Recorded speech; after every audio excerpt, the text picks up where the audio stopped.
Hey folks, Dave Parrish here at Knack Builders. Today's video topic: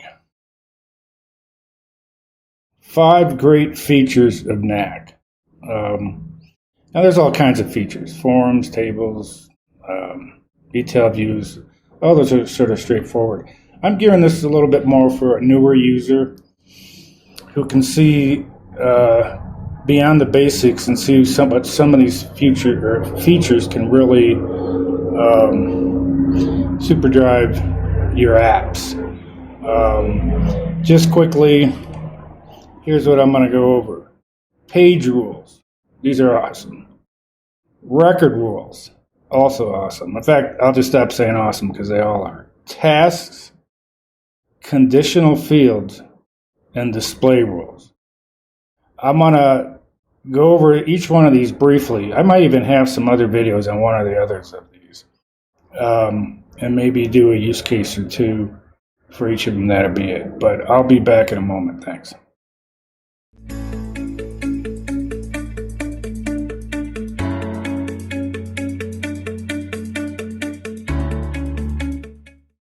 Okay, folks. Going to go over the 5 great features that at least I consider. There's probably lots of other ones too that Knack has. Let's get out of this. And this first one we're going to do is page rules. Let me this is real simple now. First of all, page rules are up here. And there's all kinds of things you can do with them. I use it a lot to hide different views on a page. But there's other things you can do. You can show a message, redirect to an existing page, or URL. In this case, I'm going to give you the use case. We have just one user role. And I did that on purpose, even though there's some different levels of permissions. I suggested we do it this way for the client instead of building out on the pages side different user roles. There was just one.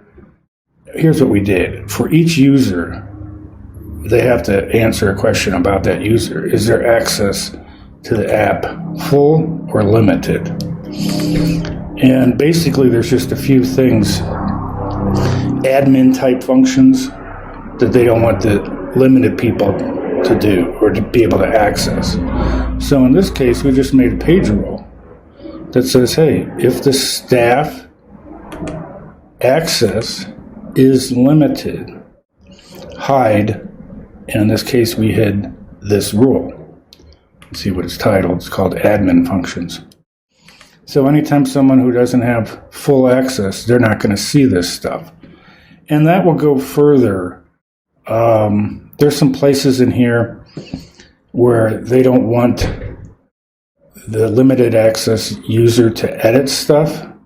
Well, when we go to that edit page, we're going to have another rule that says hide.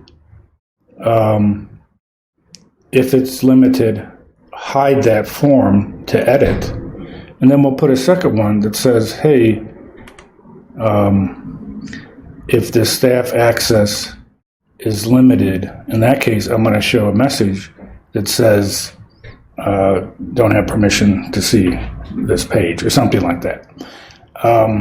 You can get real clever with these. All these ones I'm going to go over are allow you to think and be creative in how to use them. So I'm not going to go over any use case, but that's a good one. Let's go to the next one.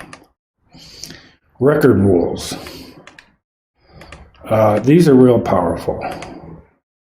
Let me go to this one. This is a different app. This is a parent it's a school app for applying to a school, and they're choosing their preferences. And in this case, we are creating a history of every time as this application flows through the process. We can see it. It was created, the parents submitted it, it was reviewed and they were selected, or they were on a wait list, or anything. So some of these are about the airplanes.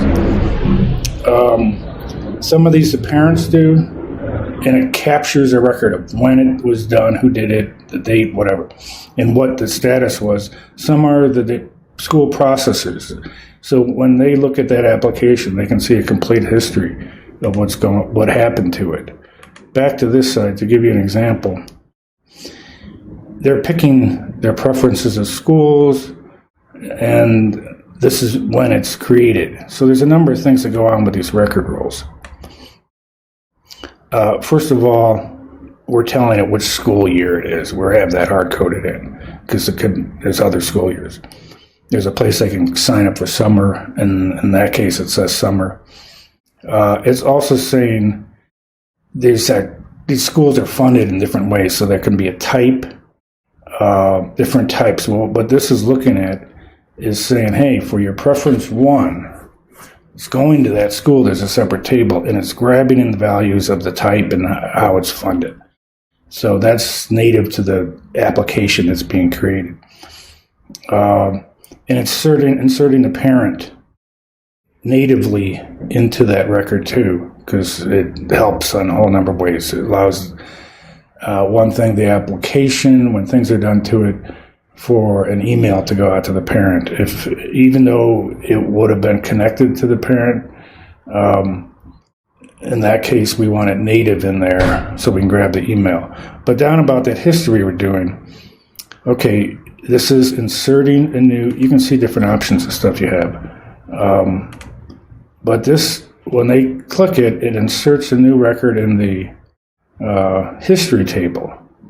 It's saying when it happened, who created it. In this case, sometimes the department people have to create it on behalf of a parent, and in that case, we know who did it. So this is, if a parent did it, they would do it, and there's another place, if the department processor does it, it captures their name, and it creates it, the record, what the status was.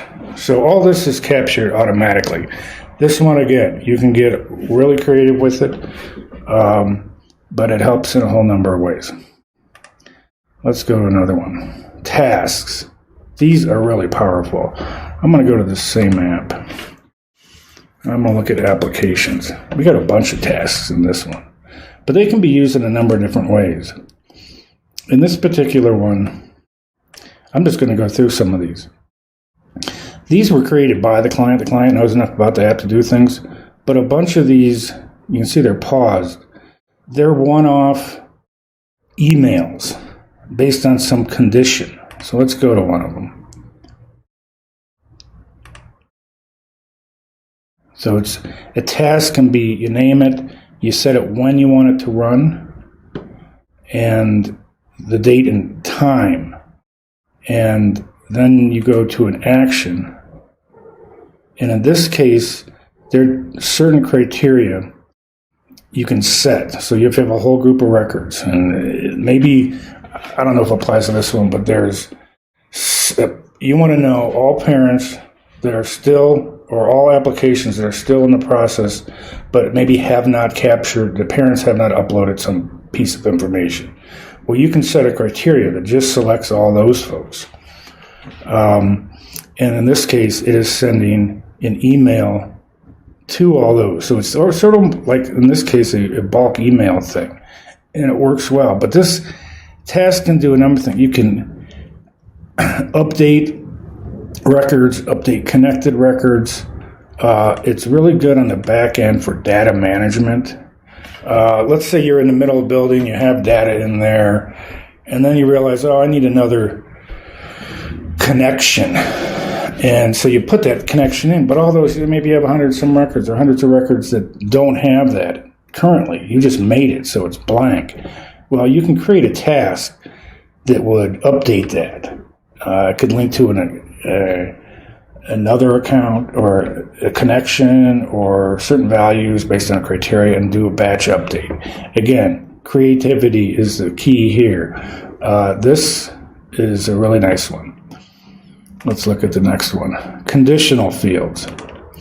These are great too. Basically, a conditional field, you go to any one of these. See here it says 2, this is conditions. And if you didn't have anything, you go to conditions, nothing would be here. But in this case, I'm going to give you a use case for this one, but I'll give you a couple others. This was a project takeover for me, and they initially had it where it's work orders.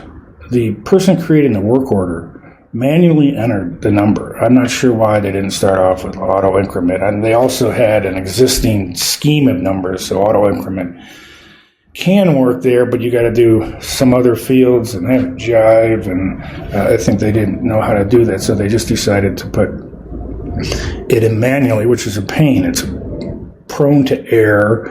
The people had to go find the last one, which was difficult, and then it just wasn't working. So they came to me, this was just last week, and said, hey, we wanted to auto-generate the work order number, which could be a whole nother video topic. When someone wants to change a invoice, work order, PO numbering scheme, well, there's a number of issues there.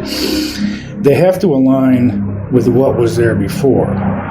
And I'm not going to get into the math of how we did that, but you can do that. But now we have a problem. We have the auto-generated one, which is a combination of auto-increment and a formula, a text formula. That the end result of that is a new field. But now you have all the old work orders, which is a separate field. How are you going to, what are you going to do, show old, new? Are you going to put a bunch of display rules? That doesn't work. So what we did is put a condition on this. I'm going to call it the display one. It basically said if the old work order, meaning where they manually entered it, if that field is blank, and it would be blank because we don't allow them to enter it anymore, set this field to the new work order, auto-generated one. And if the old work order is not blank, meaning they entered it, set the work order to the old work order one. So this allows in one field to capture two different values, or drawing from two different fields, but displayed in one place. Conditional rules, you can do lots of other things. I just did one where based on a date, it had to be a certain fiscal year, and it wasn't calendar year, and there was other things going on there too. And they didn't want the user to create the fiscal year or to select it because it's prone to error, and it was a lot complicated. So I'm not going to show you, I can't remember where it is, but in that case, we used conditional rules and hard set the value that it should be. If this date fell between this, or this, or whatever, then it's this fiscal year. If it fell between this, it's that fiscal year. And so it's hard coded in there. One more, display rules. Let's look at this. Display rules you can do in a number of places. You can do them on a detail page. A typical use case would be, let's say if you have a multiple choice and the last selection is other. Well, then you need another field to show up that says if they want to capture what other is. In that case, you'd have to have that other description field, but then you'd set a display rule that says, hey, if, and this is in a form and it can be in a detailed view too, if the answer to the multiple choice was other, show other description. And it can be a hide show, so it toggles back and forth. In this case, we did something else. This is on a table view for a particular, a list of records. In this case, they're applications for funding, and each of these applications has an expiration date. And they want to keep track of all the ones that are coming due and that are active. Well, and this displays a number. It's just a formula of the difference between the expiration date and today's date. Well, what I didn't want to happen, well, first of all, there's one rule here that says, hey, they want to know if it's less than 30 days and have it highlighted somehow. In this case, it's going to show a red explanation point. If these, click on the field, you'll get down to display rules. If it's active, and it's less than 31 days, we want the red explanation to show up. But if you know how this formula works, this will start showing negative numbers. I don't want to see negative numbers. Well, so I did another thing that says, hey, because the negative numbers just confuse them, and they'll be for inactive ones. I just did another rule that says, if the application is not active, active is no, just simply hide the value so it won't get cluttered up with its meaningless negative numbers. This too has a number of things you can do. Change back on, this is in the table view. Hide value, display all kinds of icons. These are good user interface type things. Text style, a number of different stuff. Another thing you can do on these, if you just wanted to show an icon and not the value, sometimes that's useful to do. You can tell it, you can sort of trick it and say, if it's certain condition and you want that value hidden and show an icon instead, tell it to text color, make it white, and then you won't be able to see it. But again, you can get creative with this. Okay, this was a little longer than I thought. I apologize, but a lot you can do here. Keep on building good Knack apps. Thank you.